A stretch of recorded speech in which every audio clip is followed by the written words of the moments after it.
Hey everybody, it's Platform BowEcho at youtube.com/3plef3. In this video, I'll be bringing you a complete rundown of what went down at the Halo the Master Chief Collection panel at RTX. So the panel was moderated by Bravo343's community manager and consisted of 4 developers, 2 from 343 and 2 from Certain Infinity. Those guys were Dennis Reese, the lead producer of the Master Chief Collection, Max Schlager, the lead designer on the Master Chief Collection, Max Hoberman, the original Halo 2 multiplayer lead and current president of Certain Infinity, and the final guy is David Mertz of Certain Infinity, who's the lead multiplayer designer on Halo 2 Anniversary. So they kicked off the panel by jumping right into the Master Chief Collection user interface. We learned that in the campaign menu, when jumping between all 4 campaign tabs, each section will be accompanied by its own music and background image. It's a subtle touch that's said to add to the nostalgia, and this touch is also said to be reflected in other areas of the menu such as multiplayer. Next, they moved to a look at the campaign playlist within Halo 2 Anniversary. At E3, we learned about cross-game playlists such as compilations of Warthog missions, Flood missions, big battles, etc. This time we got a focused look in at the playlist within just the Halo 2 Anniversary campaign. So first up, we see a lasso playlist. For those of you who don't know, that's legendary difficulty with all skulls turned on.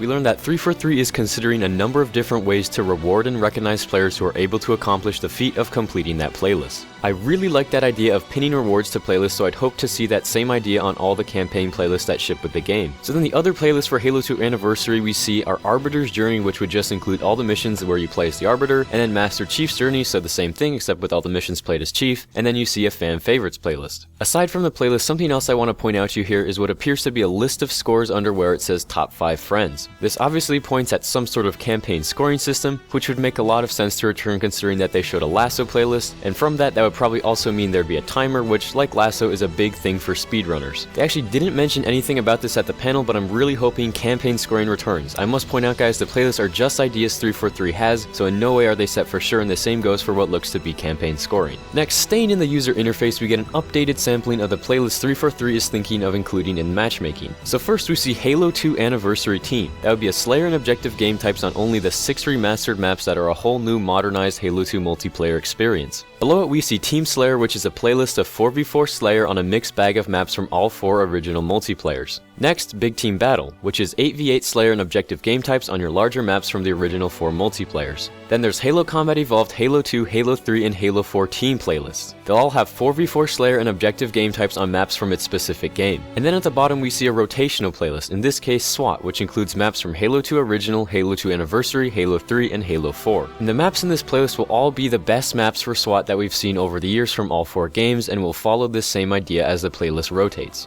So you'll see you have the option to view all the maps in each hopper, and looking in the cross-game Team Slayer playlist, you'll see, yeah, there's a whopping amount of content made up of all the best Slayer maps from each game throughout the years. Heading over to the Settings menu tab now, we see the following options: Customization, Player ID, Service Record, My Files, Settings, and Leaderboards. We don't see or learn anything in terms of customization throughout the panel at any point, unfortunately, or get a look at the Player ID or Service Record. But My Files is pretty straightforward, and Leaderboards probably ties in with that campaign scoring we saw earlier on, and then Leaderboards for matchmaking that you could access from the game's user interface sounds pretty awesome to me. Under the settings option, we see our control settings, which were addressed by the panel. We'll be able to customize our controller scheme for each game individually, and by pressing X on an option, we can lock that option across all 4 games. So this might be helpful for setting things, say like your special thumbstick layout, or something that most people probably would want to stay the same between each game. So with this ability, you won't have to go through and set it the same for all 4 games. And then we also have the option of using universal controls, which, just as they sound, set one controller scheme for you to use in all 4 games. This method is said to unify how certain actions occur across the games. There's going to be multiple universal control options, but at the panel, the universal control scheme we see is called Universal Default, or what we better know as Recon. So looking at Universal Default for CE real quick: B to melee, Y to change weapon, A to jump, right bumper, action reload, left bumper or up on the D-pad to turn on your flashlight in campaign, left on the D-pad to switch grenades, left thumbstick to crouch, right thumbstick click to zoom, view button to switch graphics in campaign, menu button for scoreboard or menu, and then your standard right trigger to shoot, left trigger for nades. And for Halo 2 Anniversary, same deal, except left bumper is for reloading the weapon on your left hand when you're dual wielding. We don't get to see the slides for Halo 3 and Halo 4, but I'm assuming they'll be pretty much along the same lines, besides a few small changes. And while we're on the topic of controls, I'll add that Halo 2 Anniversary's multiplayer will not feature button combos, but the original Halo 2 multiplayer will feature most of them, as well as super bounces. So moving on to some campaign info now, we learned that there will be over 30 skulls available in the Halo 2 Anniversary's campaign, which includes all of the original ones in addition to a load of new ones. At the end of the panel, a fan asked about Easter eggs in the Halo 2 campaign. and the response that we got assured that all of the existing Easter eggs are there, and hinted at there being new Easter eggs as well as achievements based on Easter eggs.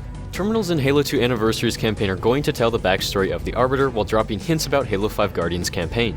At the end of the panel, 343 released a trailer for the terminals in which the Arbiter is speaking to our bud Agent Locke, whose full title as we know now is Lieutenant Commander Jameson Locke. And looking at the terminal's dialogue, Arbiter is speaking to Locke saying, "I have had many names in this long war. The humans knew me as the Destroyer, to the Covenant I was Supreme Commander, the Prophets name me Arbiter, and your Master Chief calls me friend. How well do you know your friend, human? And what will you call me when you learn the truth of what I have done?" So the terminals as a whole will probably show the Arbiter's past, including him slaughtering humans, his controversy with the Prophets, and his time alongside Master Chief, while at the same time showing his relationship with Agent Locke. The Arbiter will be telling Agent Locke about his past and, as we heard, learning the truth of what he has done. Agent Locke will basically judge the Arbiter once he's heard his whole story, so that's the tie into Halo 5 Guardians I'm thinking that will likely put more sense to the Arbiter and Locke, a relationship that seems to be pretty important and will evolve in Halo 5. Moving on, we get a few screenshots from Halo 2 Anniversary cinematics by Blur Studios.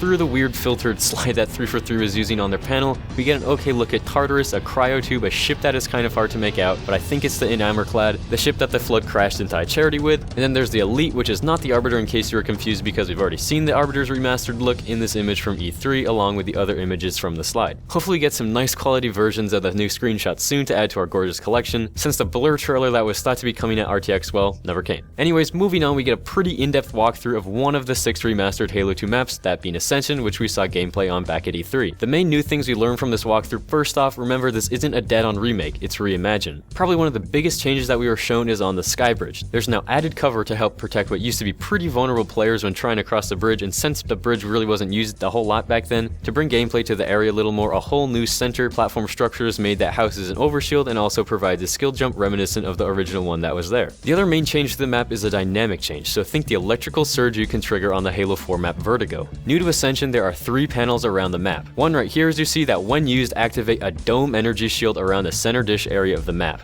Pretty fancy. Before, it was pretty hard to traverse through this area without getting lit up, so now this can really help provide a tactical advantage to teams, and I'm curious to experience how this will change the gameplay on the map. So you saw one of 3 panels there when it was activated, and earlier on we actually saw another one by the new added area on the Sky Bridge, and the third one, well, it's out there. I scanned for it but I couldn't spot it, so be sure to let me know if you did. A couple small things I want to point out that we see in this Halo 2 Anniversary multiplayer build is that there seems to be these little bobbing arrows above weapons at their spawns that will appear when you get near them. And when the action message pops up telling you to pick up a weapon or dual wield by pressing X or Y for example, the message also seems to sort of pop out at you and then scales back. Small details, but hey, they both caught my attention. Something else that caught my attention that was brought up at the Q&A at the end of the panel is that Halo 2 Anniversary doesn't look to have a theater mode. When asked by a fan if theater mode was coming back, the answer we got was, theater mode, yep, it is going to be coming back where it existed before. You'll be able to use it again.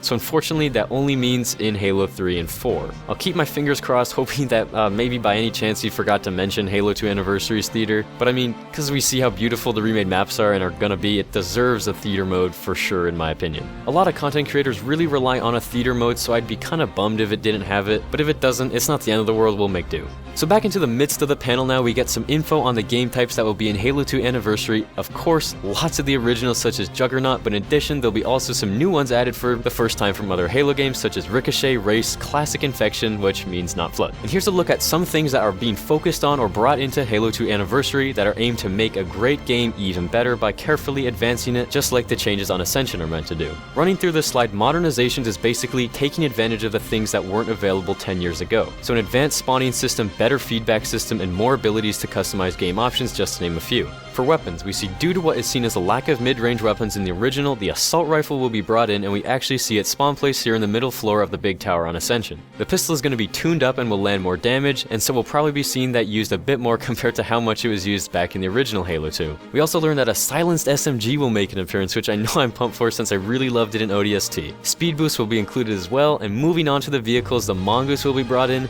as well as a completely brand new vehicle known as the Gun Goose. Yes, the Gun Goose. That is a mongoose equipped with a light anti-infantry weapon. Spawning from the gungoose is a brand new game type fittingly called Gungoose CTF, which as you might have guessed is CTF except everyone is on, well, gungoose. Moving on towards the end of the panel now, we learn one map of the 6 remastered maps is going to be coagulation, and with that 3 tantalizing concept art pieces. And we'll be getting more details about the map's remastering later this summer, probably at Gamescom, but with coagulation confirmed now, we now know 4 of the 6 maps that will be getting remastered. Ascension and coagulation are the 2 officially confirmed ones, and although technically not officially, Zanzibar and Lockout are pretty much confirmed as well. I made a video a little while back after E3 in which I made my prediction for the remaining 3 maps at the time. My guesses were coagulation, midship, and ivory tower. Well, we now see coagulation was correct, and supporting the midship theory, back towards the beginning of the panel, Max Hoberman talked about some original Halo 2 map paper sketches, and the ones that were featured were Ascension, Zanzibar, and Midship. Ascension and Zanzibar are both getting remastered, and then you have Midship right along with them. Obviously, this isn't confirmation, but it definitely adds to the already high likelihood of seeing Midship remastered. And then for the final map, I predicted Ivory Tower. Take a listen to this bit when Max Hoberman is reminiscing about his time making the original Halo 2 multiplayer and focus on the maps he mentions.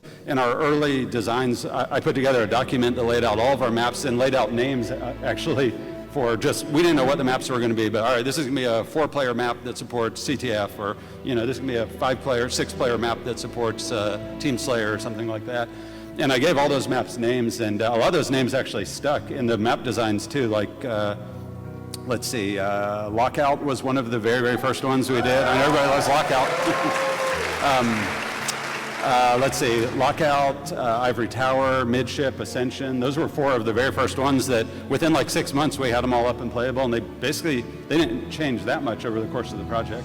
Again, not confirmation, but more of what I interpreted as a hint. First off, he said Lockout, which is one of the remastered maps, followed by Ivory Tower, then Ascension, another remastered map, and then the very likely remade Midship. So from this we hear that those maps were 4 of the first maps made for Halo 2 and saw little design change throughout the whole Halo 2 project, and now I see that it's time for those maps to be upgraded, but we'll just have to wait and see if my initial prediction back from around E3 is completely correct, but as of now, I really like how things are looking. And with that, we've arrived at the end of the video. I hope you guys enjoyed this recap of what I gathered up as all the info you need to know about what went down at the RTX panel. So be sure to leave a like if you did, that really mean a lot. Thank you guys so much for watching. If you have any questions or comments about anything, be sure to leave them down below. I read every comment, love seeing what you guys have to say, and I'll make sure every question is answered. Once again, thank you guys so much for watching. I hope you enjoyed. This has been Plow from BowEcho, and BowEcho's out.